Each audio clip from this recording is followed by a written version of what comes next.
The automotive industry is set for a revolution that will disrupt and reshape global business, threatening the survival of every organization. To make sure you survive and win in the new automotive game, automotive growth expert Roberto Dal Corso has interviewed global experts from the automotive industry to identify the changes and the impacts that are coming to keep you ahead of the curve.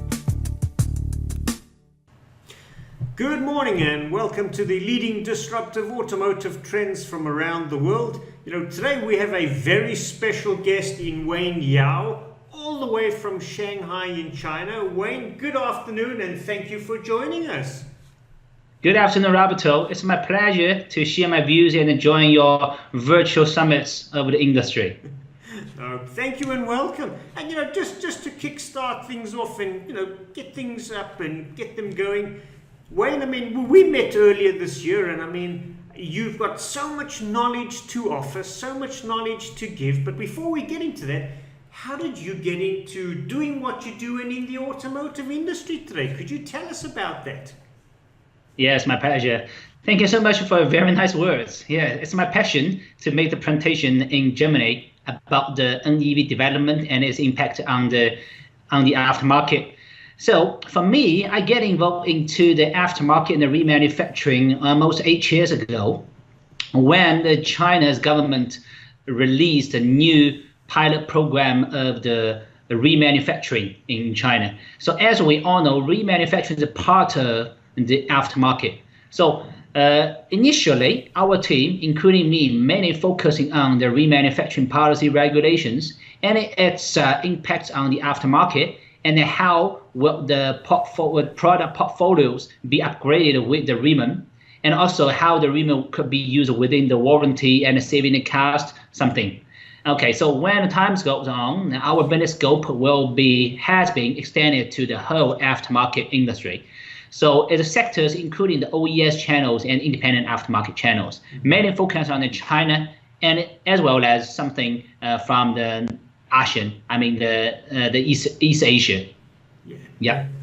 So for me, I experienced in providing some projects, research on the policy regulations, market data, the trends, and also to share the views with the industry players who are going to enter the Chinese market or start up their Reman business or have some problems on the aftermarket business and the channels model or something. Yeah.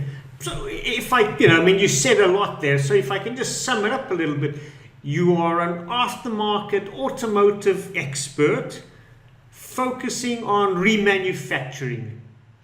Yes, thank you. Thank you for saying that. Yes, I'm trying to make myself more professional in aftermarket. Yes, and specifically on the remanufacturing in the past few years. But maybe just 2 to 3 years ago, I extended my business scope to the whole aftermarket industry. But the Reman is still the main focus for me because China is now just open up his new doors and the ways to the remanufacturing industry. It's booming. Yeah. And Wayne, in your opinion, how big is the Reman market on the automotive side in China?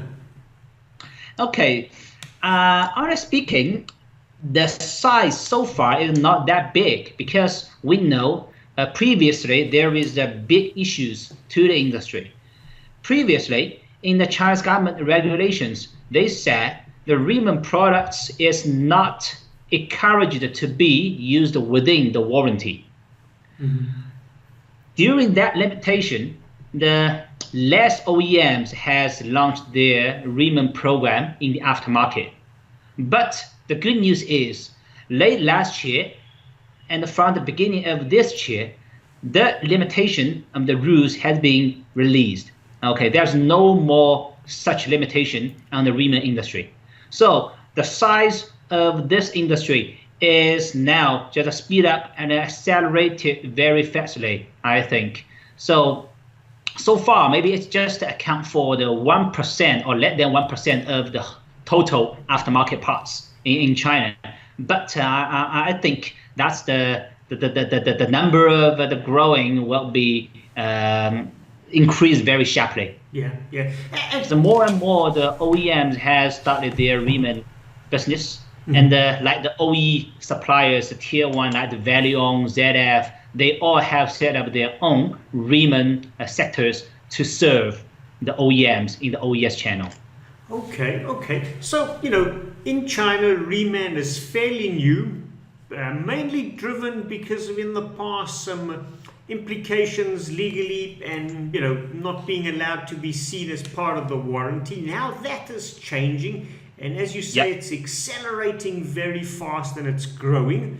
What brought about those changes? Why all of a sudden is Riemann allowed to be used or seen as an okay product? Yes, as we all know, that use of Riemann within the warranty, that's quite normal in Europe and even in North America, with long development history.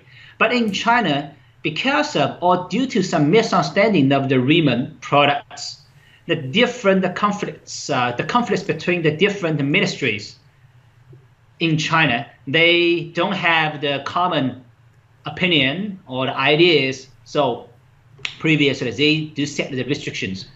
But with the development of the industry, and when the time goes on, more and more explanation of the Riemann products and the exchange between the Europe and the Chinese companies, they make clearer to the authorities, now someday it is just released. Okay. That's good news for the industry. Oh, absolutely. And it seems like there's now a common understanding that about the product, and actually that Riemann product is a good, viable alternative for the aftermarket instead of only providing new parts. Well, would that be correct? Yes. Because why the Riemann is quite popular or become more and more popular in China. I think it's with the pressure of the independent aftermarket for the OEM. In their OES channels, as we all know, the parts price is almost 30% to 70% higher than independent aftermarket parts. Yeah. So, but the cost is kind of high for them. But how to make their price more competitive to the aftermarket parts? So the Riemann parts will be the good choice. So someday they have to put the Riemann products into their product portfolio to compete with independent aftermarket parts. I do have a chart to give you the insight on that. I can share it on the screen just later on. Yeah.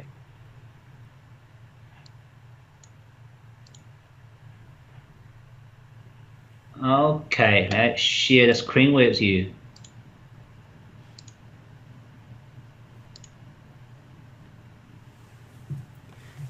While you're busy sharing that, China is absolutely a very interesting market at the moment because it's seen as the biggest automotive growth market in the world.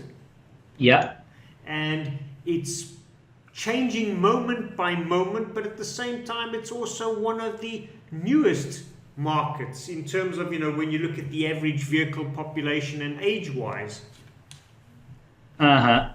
Okay, we've got your PDF. Yeah, you got it? Yes, we can see that one. You can see it, yeah. So you may find that previously, or even currently, that the aftermarket, that's like the all-around world. That's divided into two parts. That's authorized, the OES channels and the independent aftermarket. Yes. So genuine parts will be the break line to these two markets. In China, so the drivers or the end users cannot buy the genuine parts from independent aftermarket. Okay, they can only buy the genuine parts from OES channel. They have to go to the forest shop, the dealer network. So that is to say, there's no competition. There's no competition for the OES channels so far if the genuine parts can only be provided into the OES channel, or they can only be bought from the forest shop. There's no motivation for them to promote the Riemann parts because every customer coming here is for the genuine parts. They have no need to promote the lower price parts or even to explain more to to the customers what is reman parts. But when the time's going on, the new policies break up or they just released, the genuine parts can no longer be only got in the OES channel. They can also be got in the independent aftermarket. Okay. So at that time, there will be the new pressure from independent aftermarket. So how to compete with independent aftermarket with different parts like our makes, the OES parts, or even the reman parts they already have, or the OEM branded parts, genuine parts, I mean. So Yes. they have to add the reman parts at the new portfolio in this market to make them more competitive to the independent aftermarket, to provide more choices to the end customers. Yeah, that's the mindset why it will have that. Yeah. Wow. I mean, that is a very different market model to what we traditionally see in Western Europe or Europe and North America, where, the aftermarket parts, whether it is OE or alternative parts, or, in my mind, you can almost call it, price point 1 being genuine product, price point 2 being, let's call it alternative. And then you might even have a price point 3 product, which is a lower cost alternative product. Yes. And, that whole thing makes it very, very interesting. Right. That's almost same in China. Actually, there's no quite difference. In China, there's also have different alternative parts. Now, with the lower quality, lower price, but the pricing is quite competitive. But meanwhile, they do have the OE parts. I mean, the OE aftermarket parts, and also the genuine parts. That's different parts in China. Almost same as what you have in Europe.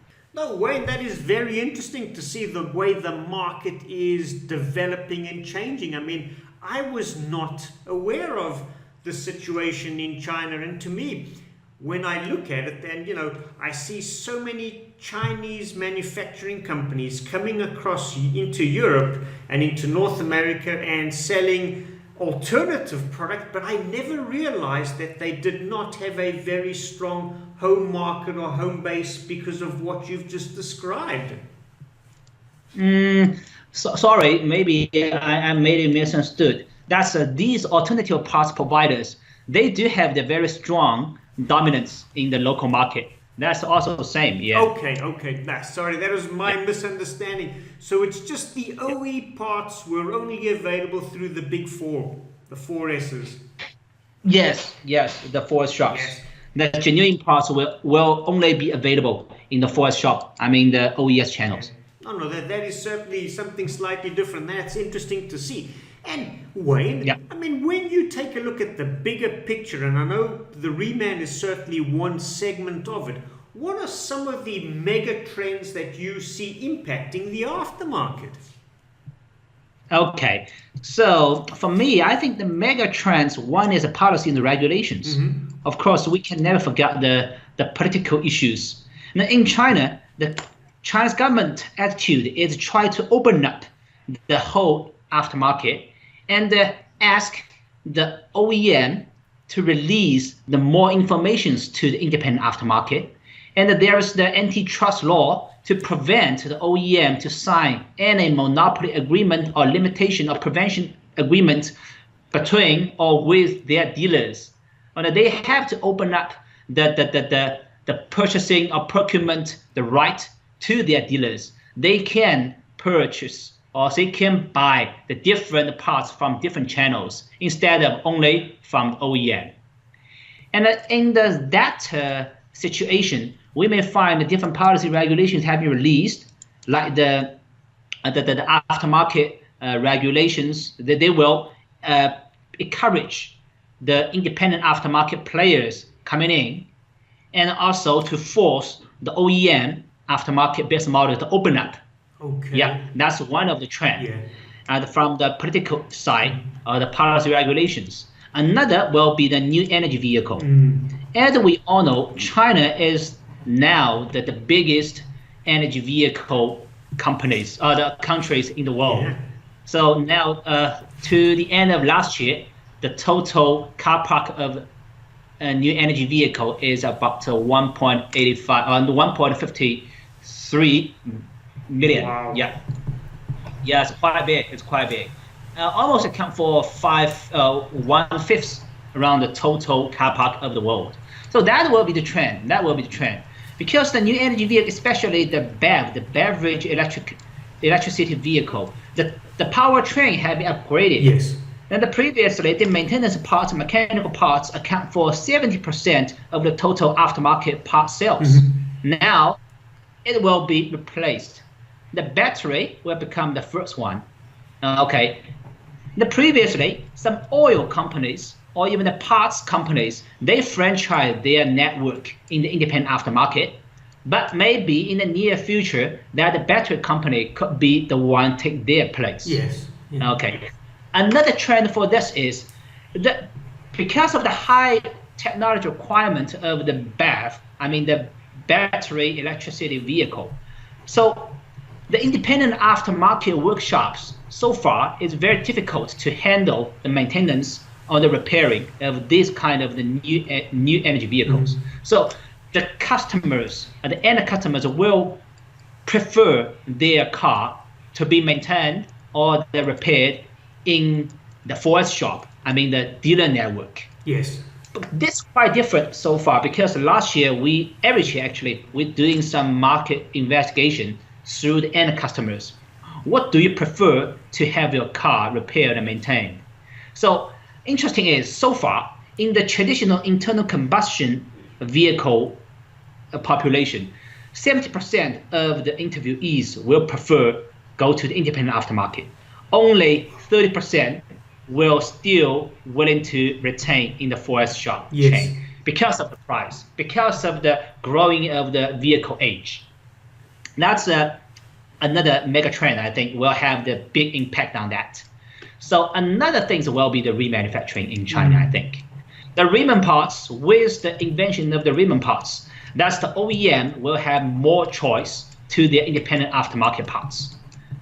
Okay, to the aftermarket part. They provide more choices, more options to their customers. Yes. It's good for them to retain or to pull back their customers from independent aftermarket because of the lower price with the higher quality to compete with the alternative parts. Yeah, I think these could be the three trends from my side. Yeah. Of course, there are more trends, but these three is very impressive to me. Yeah. So I mean, when you look at it, I mean, you mentioned three mega trends, and whether it's the policy and regulations that are changing and opening up the marketplace, naturally the NEVs, the new energy vehicles, whether it's battery powered is changing, and the reman is being impacted.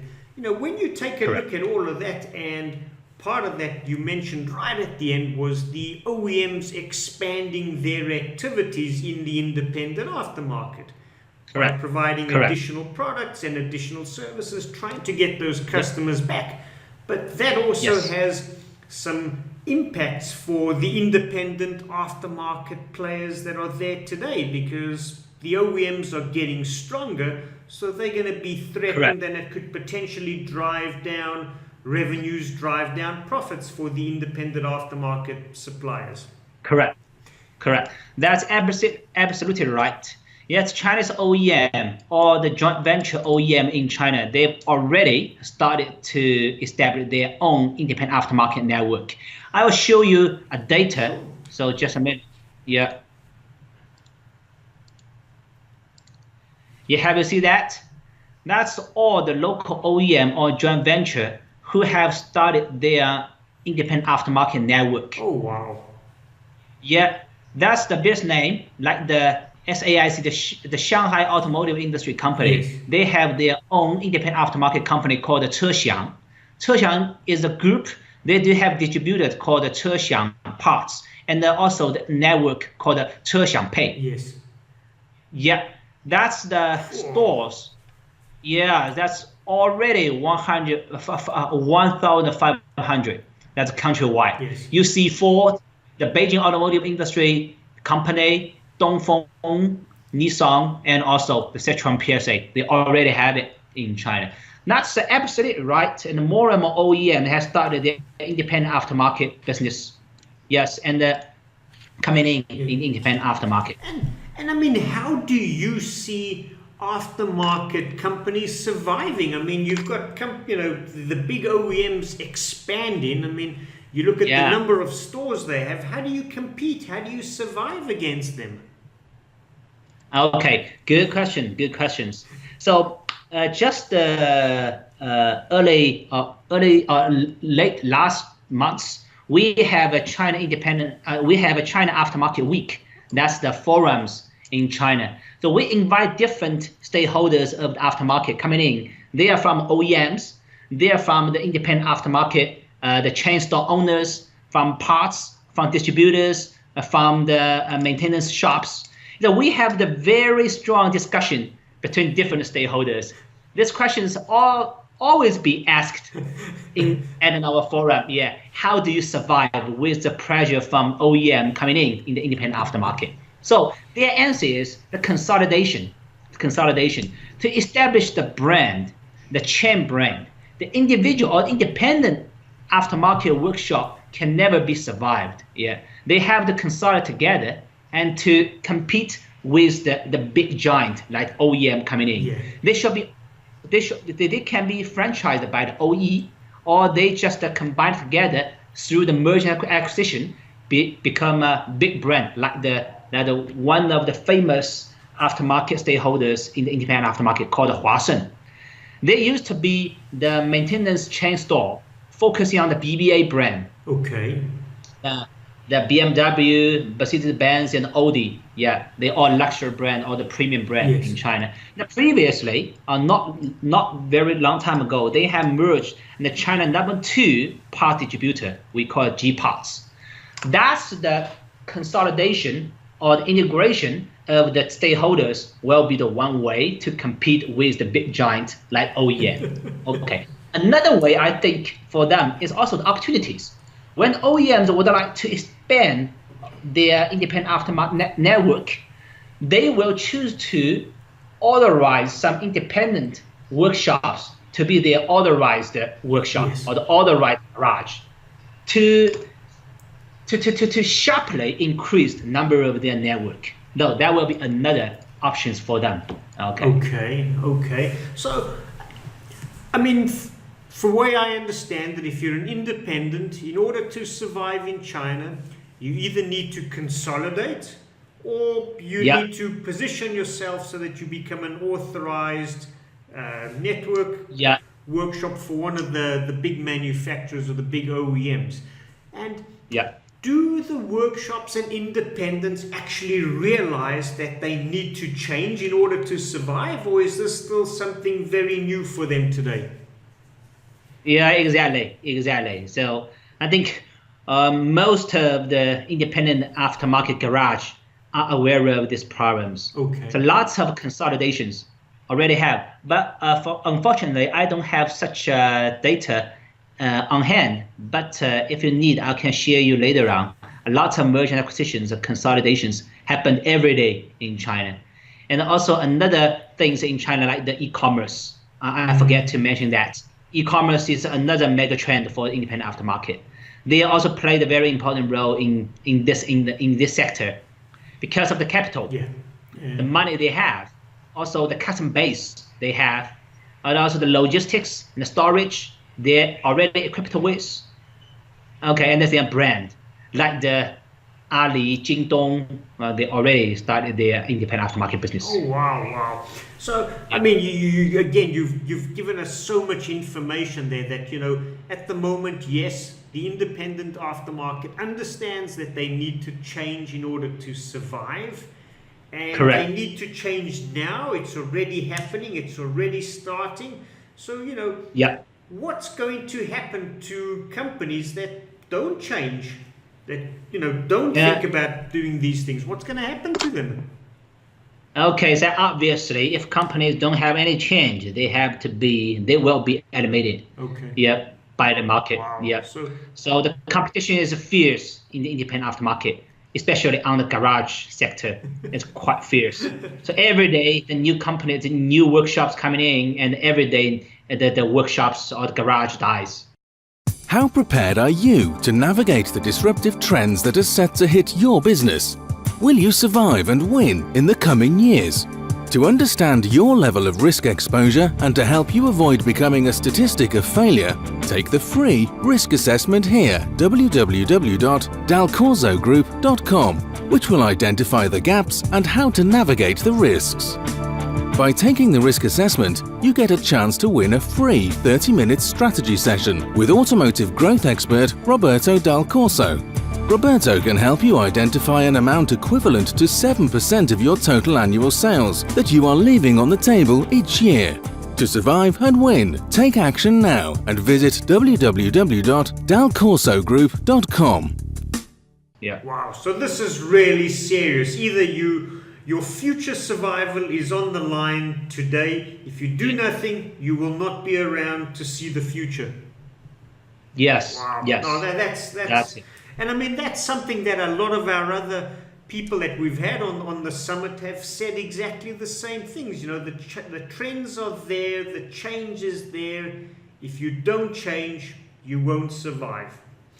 Yeah. And yeah. you know, right at the end, you mentioned digitalization or e-commerce, and that's become a massive part of, you know, the industry. I mean, I think in Western Europe, they're talking about in the next 2 to 3 years that parts sales will be 25 to 35% will be done online. Is that a similar trend for China? Yeah, I think in China, so how to say, maybe the amount, yeah, that's according to how do we calculate our statistics. But so far, online part sales, just like the standard parts, like the oil, like the filters, so such kind of things. But in China, one thing is quite different in Europe. The DIY abilities, it cannot be as good as we have in Europe. So most of the parts, they have to go to the offline workshop and bought it. Okay. And have it repaired or installed offline. Yes. But another business model now we have is O2O, the online to offline. They can order the parts online and they send to the workshop. Okay, so that's down. So if we statistics or calculated that kind of parts, maybe in the next 2 to 3 years, I think 50% of the parts could be bought online. Wow, wow. I mean, and this goes into something that you were also mentioning earlier, that with all of these trends and threats in the markets, you know, threatening the survival, there's also opportunities out there that exist, and this is definitely one of them. Yeah, yes. Yeah, it's amazing. I mean, as much as 50% could go through, you know, e-commerce. That's absolutely incredible, you know, to hear these sort of numbers.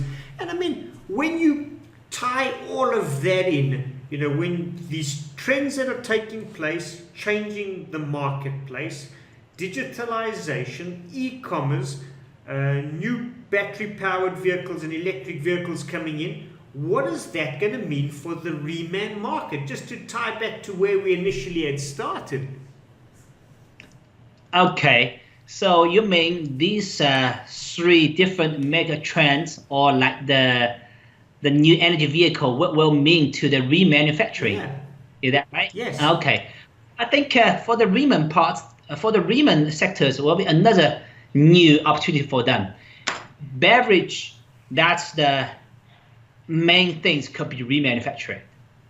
Okay, that's the beverage and also the motor. Okay. Previously, Tesla come to us and asked for something about the remanufacturing, the possibility in China about their motor, about their battery things. Okay, okay. Yeah, new opportunities. And also the online things will also be good. Then more channels for them to sell the parts. Yes. Okay, they could do the price comparison much easier. They could have the same start alternators just online, the new one and the Riemann one. Okay, the Riemann one is only 20% off. Okay, then we choose that one. That's good to the Riemann, I think. Interesting, interesting. So, I mean, you know, the market is, you know, with all the changes, also the types of products that are going to be remanned is changing, because today, remanufacturing in terms of the electric motors or engines and the batteries is not something that is at a global massive scale. But in the future, you think that those two are going to be two of the key driving remanufacturing products. No, definitely. But so far, that's all high value things, the high value parts, like the transmission, Yes, like the unit head, something. Yeah. okay, so it's going to move a lot. A lot of the product is going to move away from the traditional remanufacturing of brakes and brake calipers. Yeah. So a lot of those products are just going to almost disappear. Yes. To me, That's the trend. To me, I absolutely love the industry we're in, and I love the frame and time we're in, because I believe we're going through a revolution at the moment in terms of structure, products, and models and paths to market, and it's all happening at the same time, and it is just so amazing to see and experience. Me too. Yeah. So it's the big bang for the industry. And if you had a new manufacturer or a new distributor that wanted to come into the Chinese market, what words of advice or words of wisdom would you have to give to him that he has to do in order to make it into the market, or don't even come? Okay, so as the distributor coming in China or in the intimate aftermarket, so firstly, they of course have to know every stakeholder's situations or their performance or their turnover data. They should understand the market status. That's the different positions, the breakdown, and then who is the biggest one, the second one, the third one, their model, and the main brand, and then different SKUs. So that the information as detailed as possible. Yeah. Okay. So for the second things, of course, they have to think about their models, because in China, there are lots of models. Most of the models have been developed, online, offline, O2O, B2C, C2C, B2B2C, lots of models. Wow. So they have to choose one of the appropriate model or the best applied models. Yeah, and also they have to think about their strengths.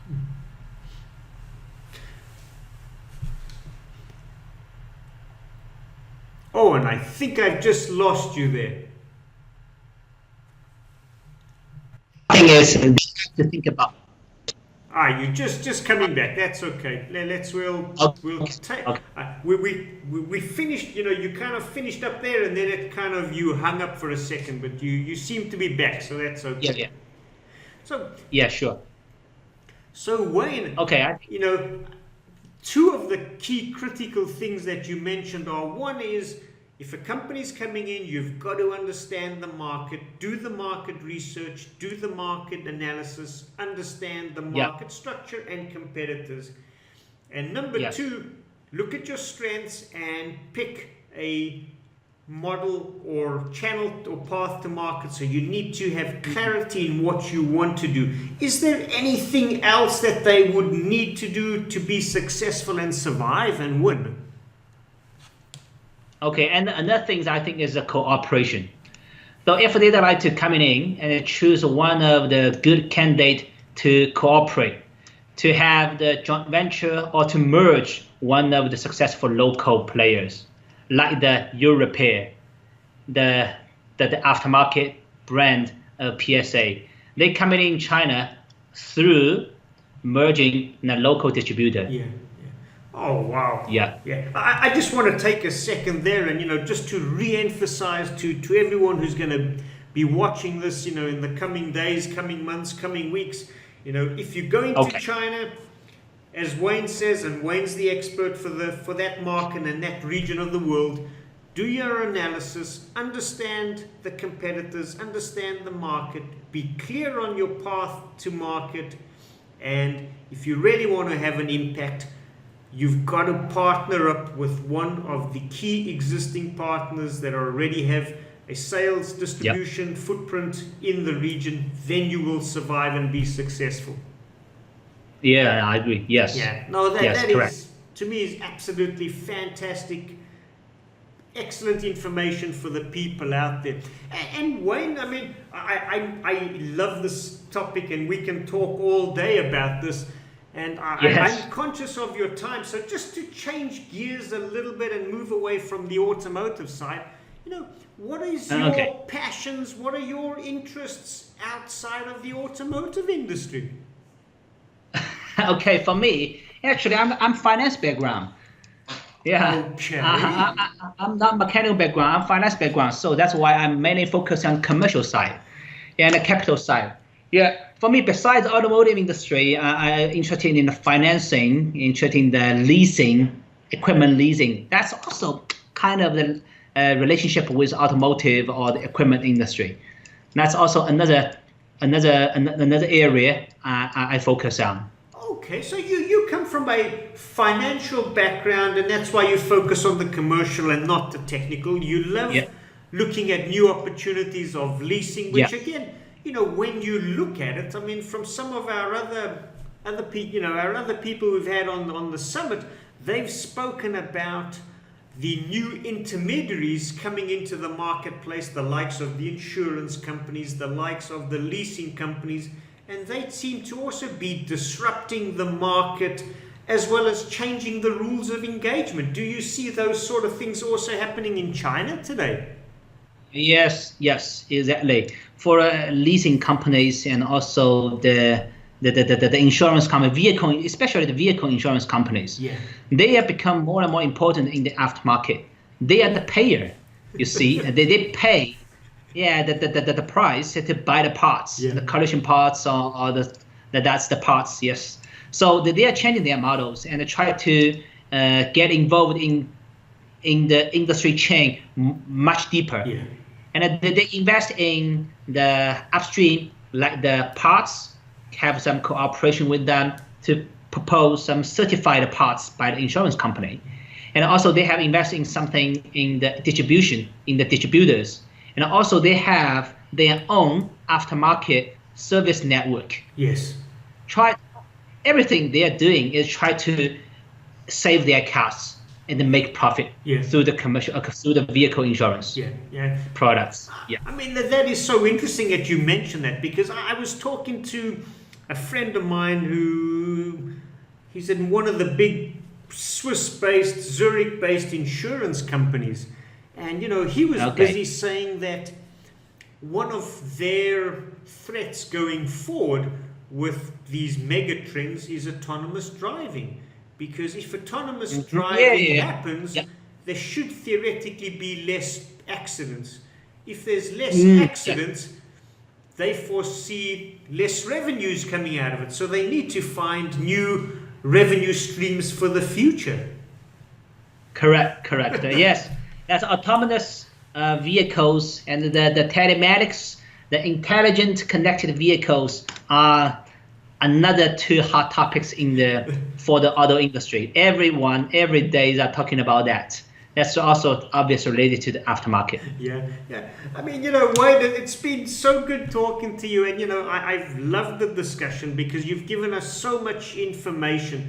And I think, you know, to me, one of my biggest takeaways and learnings from the Chinese market, because it's not a market I've been to and it's not a market I know very well.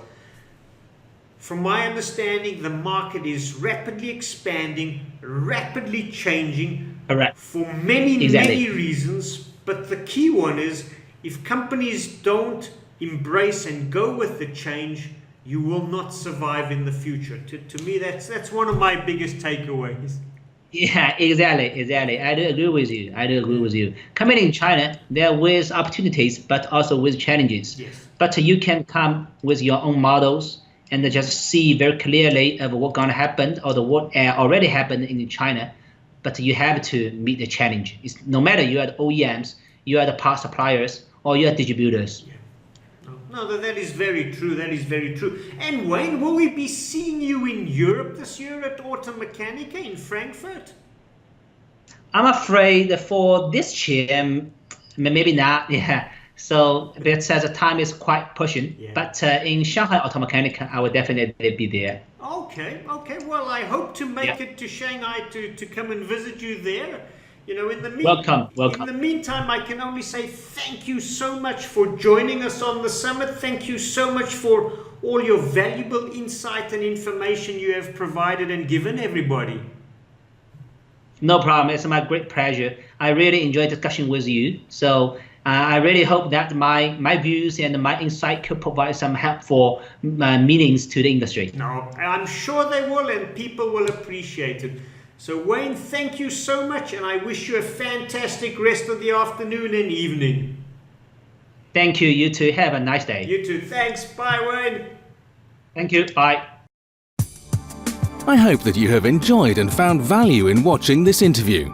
If you want to learn more about the leading disruptive automotive trends impacting the industry, check out www.dalcorsogroup.com. I encourage you to share it with colleagues that will appreciate great industry insights. Join us tomorrow for more experts from around the world.